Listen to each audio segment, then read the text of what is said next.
So today I'm going to introduce Sukanya Shukla. We're going to record this talk. She's going to talk about green nudging. It's a very exciting PhD subject. So Sukanya is working in the School of Theology, Philosophy and Music. She's going to talk about green digital nudging. We're going to allow questions at the end. The questions will be coming up in a box. And I think that's it. So welcome everyone. I hope you enjoyed this talk and this week. And Sukanya, whenever you want to start, we'll go. Yeah, thanks, Fiekra. Hi, everyone. Thank you for joining. My name is Sukanya, and I'm a second-year PhD student at DCU. I'll try sharing my screen. So, Fiekra, I don't think I can share the screen. Okay, hang on a minute. Now you should be able to do it. Go ahead. Yeah, thanks.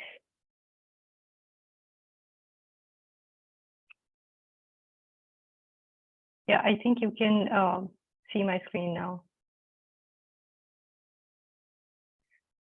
Yeah, we can. So yeah, that's whenever you're ready. Yeah.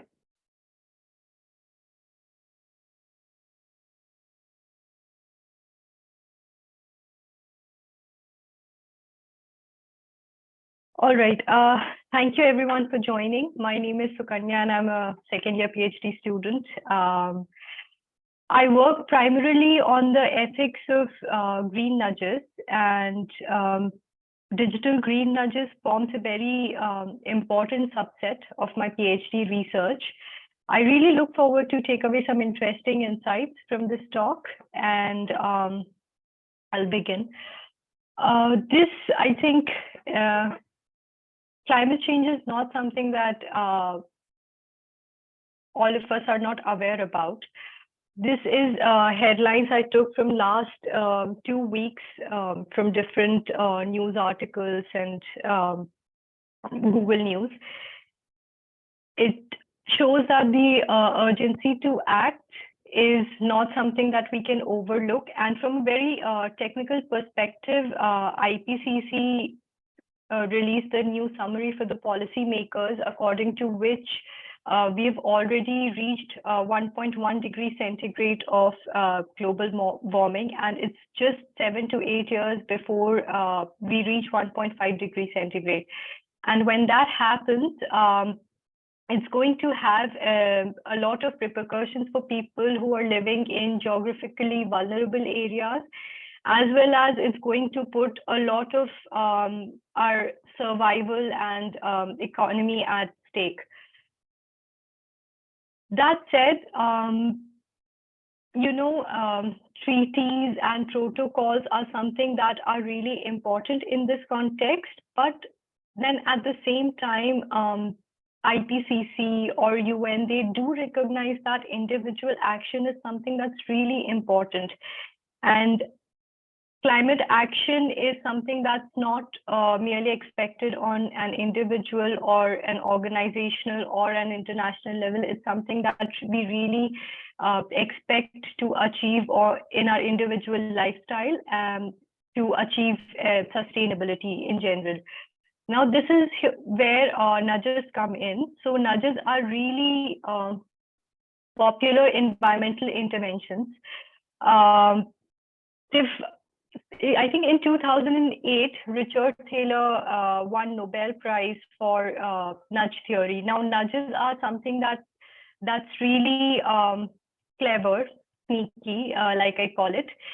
They work with the biases of individuals to drive them towards desirable behavior. So what nudges do, it's not like taxes or mandates that coerce you into doing something.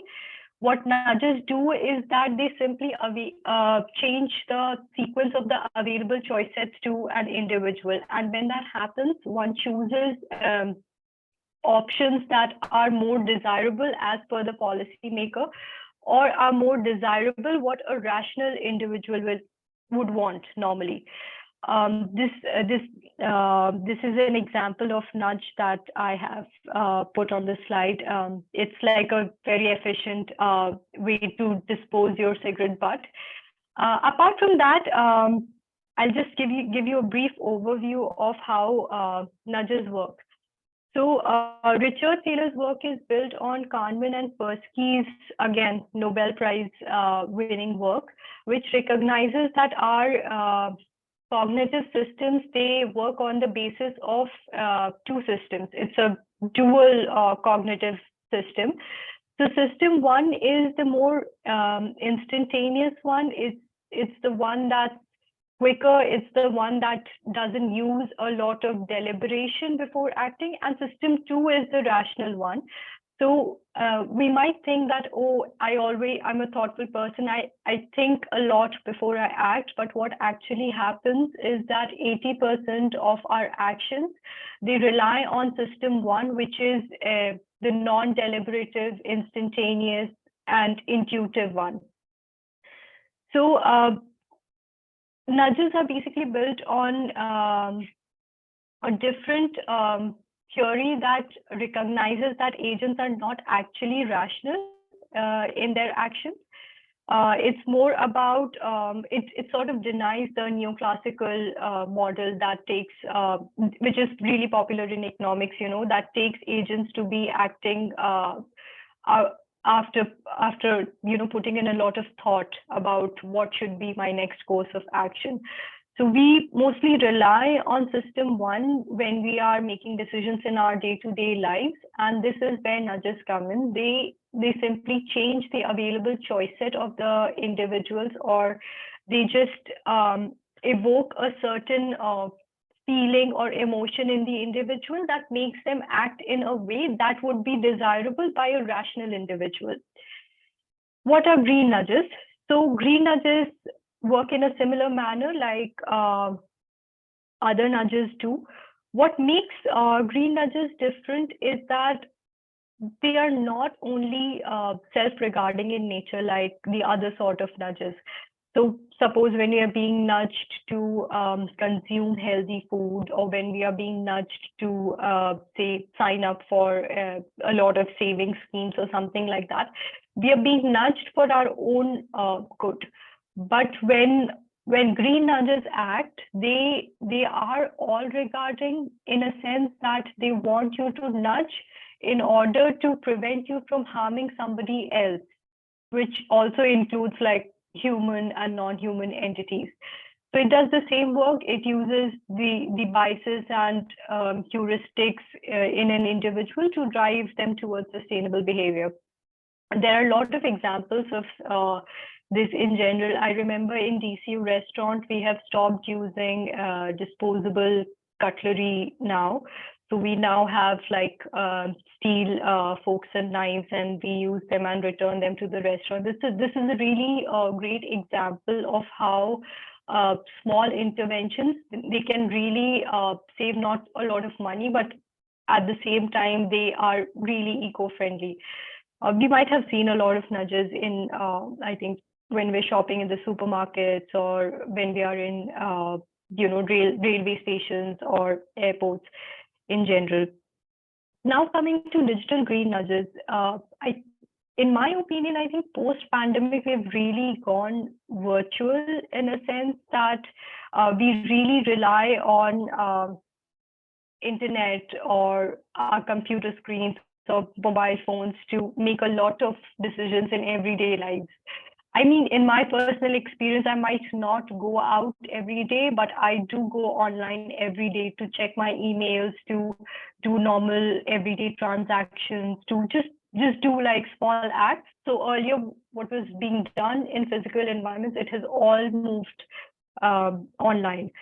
So this is an example of, I took a screenshot of a flight. And this is something that I've seen in my personal opinion as well. Like every time I'm booking flight, it shows me the amount of CO2 emission I'll be letting out once I board the flight. And so, yeah, it's something that's really common. And taking transportation is just one of the examples. You might Also, sorry, you might also remember seeing a lot of nudges when you're shopping online. So a lot of your clothing items, they show that, well, this is eco-friendly, well, this is made out of sustainable cotton and stuff like that. So yeah, digital green nudging is really popular. And then these are a lot of screenshots I took over the past few months. There's something called Little Book of Green Nudges that United Nations publishes. So it sort of compiles a lot of sustainable acts and case studies that were deployed in educational institutions to promote sustainability. So on one side, you can see a few case studies that I took from the booklet, and on the other side, you can see that the individual actions have a significant impact on the pollution or the environmental degradation. Small acts like taking a different mode of transport has a lot to do with our carbon footprint. There's also an example of UCC, and they installed like cup washers on the campus, which is amazing.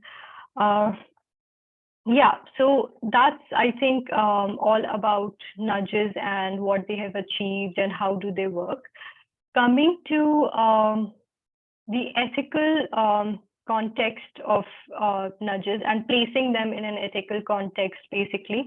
So nudges sort of assume that people are prone to errors in judgments and they have no clear preferences about their choices.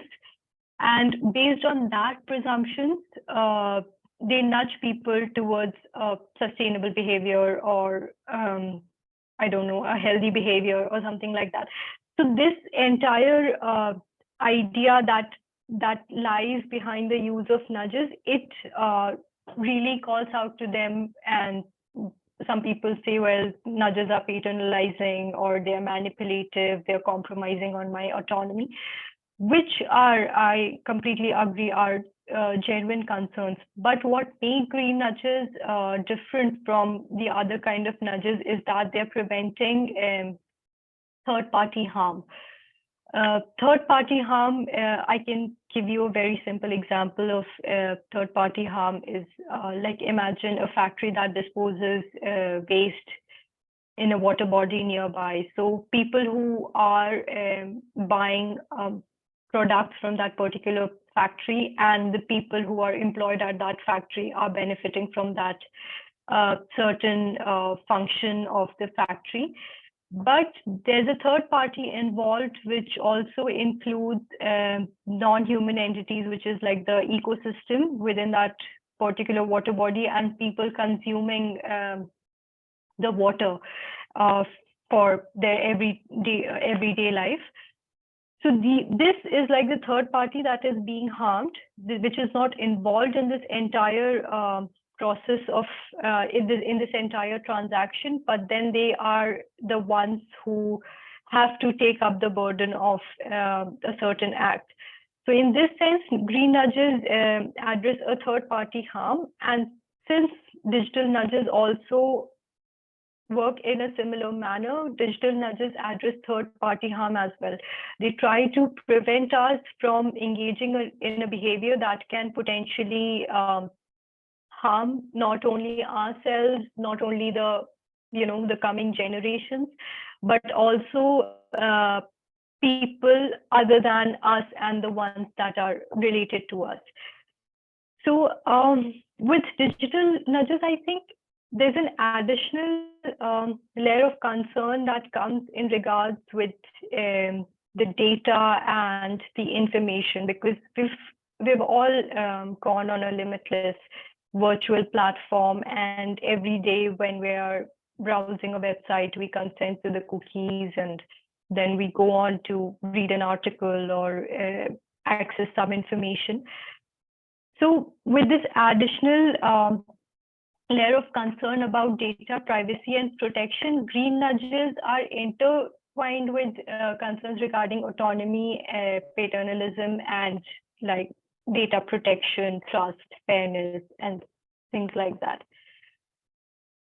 Digital nudges, basically, they can be used to alter your existing behavior. They can be used to reinforce an existing behavior. So suppose you're nudged once, and then through continuous nudging, you will develop a certain habit.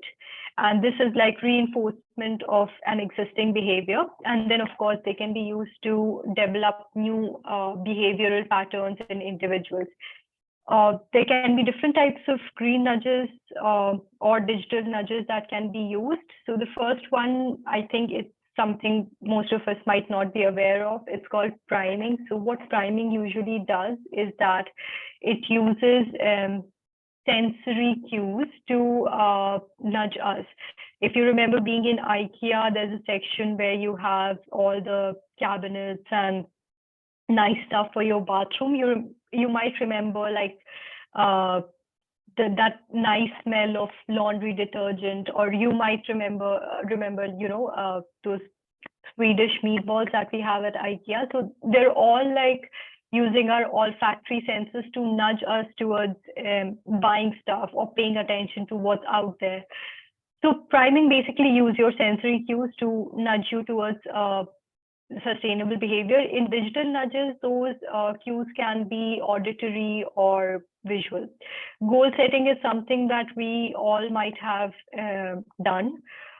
We often use apps to achieve certain goals about our health, or similar thing can be done with setting a goal about your sustainable behavior. Then use of defaults. Defaults basically they rely on the pre-existing inertia in individuals. So we don't really want to change our behavior. We don't really want to make an extra effort. So it will just, using default options can help us to continue using, continue the same behavior.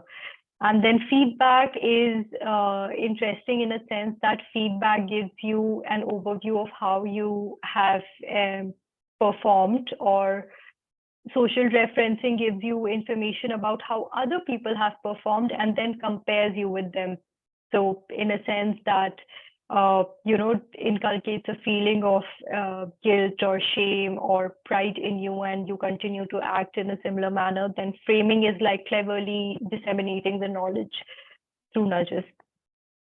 So there are a few things that are noteworthy about green nudges or using information or data in green nudges, is that it must be recognized that they address third-party harm.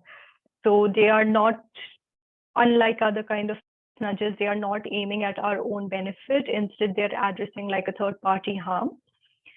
The second point and the third point are interesting to look at, because this is something that I feel is an issue that requires to develop a lot of practical competence. There, using similar kind of nudges on everybody sort of overlooks a pre-existing heterogeneity in the population. Imagine two people being nudged in a supermarket to buy eco-friendly detergent. One of them can afford it, the other one cannot. So the one who cannot will experience the emotions of guilt or shame. So this is something that is really noteworthy about nudges being used in the current context, is that they consider populations to be homogeneous. It's a homogeneous group. Let's just use, same kind of nudges on everybody. But that's not a fair way to do that. Now, the solution to this, what we have from Taylor and Sunstein, is that, well, let's just personalize nudges. They really insist on personalizing green nudges. Now, when that happens, there's really a trade-off that you need to make about the amount of information that you are using to get an idea about the behavioral patterns of the population, or the information, whether the individual is actually consenting to that information. I remember reading an article about how post-GDPR, the article listed 7 ways to nudge people to consent to the use of cookies on websites. So this I feel is a really sneaky way, because you're not really aware when you're consenting to cookies. You just, in your certain inertia, when you're performing that particular action. So this personalization comes at a good cost. Like, you need to consider, where do you draw a boundary in regards to data sharing, and how much trust the individuals have in a particular organization that's nudging them is also really important. Because you see, the current perspectives towards nudging, they are very market based. So even if people are being nudged, they realize that more than the intent of driving them towards sustainable behavior, the intent is to engage in economic gains. So the concern about personalization is really important, and something we might really want to look at, about what trade-off we are considering in regards to heterogeneity and personalization of nudges for individuals. In general, I think there's a lack of a strong ethical framework in regards to green nudges specifically, because there's a lot of literature that addresses the ethics of nudging in general, but it doesn't look at green nudges as a separate kind of policy intervention than the other kind of nudges. So this makes it a really tricky trajectory. And secondly, there's not a lot of ethical insight into it. So people who talk about the ethics of green nudges are Taylor and Sunstein, who are, of course, amazing, but then just talking about paternalism and libertarian societies from an economist who's thinking about market gains is not going to work out in, it's not going to really promote the democratic values. Broader ethical concerns, I think there are a lot of questions about trust, transparency, and fairness about the nudges being used. There's no clear verdict in the literature review that I did last year. From what I have gathered, is that there's no clear verdict about whether green nudges are paternalistic or they compromise on the autonomy of the individuals. The reason for that is there are a lot of understandings of autonomy or paternalism at play in regards to nudging. So what Taylor and Sunstein understand to be paternalism might not be the widely accepted understanding of paternalism in general. So there's a lack of a coherent moral vocabulary in regards to nudges. Concluding the presentation, I do feel there's a lot of potential in nudging people using information towards a more sustainable behavior, but that comes with a lot of risks, like people might show contrasting behaviors, or the other concern might be that nudges are really short-term benefits. They're not something that has been used so far to develop long-term sustainable attitudes in citizens. This is also something that I'm looking at in my PhD thesis. But broadly speaking, there's a lot of empirical evidence that green nudges can really achieve something. They seem like really promising options. They might not be the only panacea that we're looking at, but they might really be good complement to interventions like taxes and mandates. And they do have a lot of potential if we use them within a proper ethical framework. So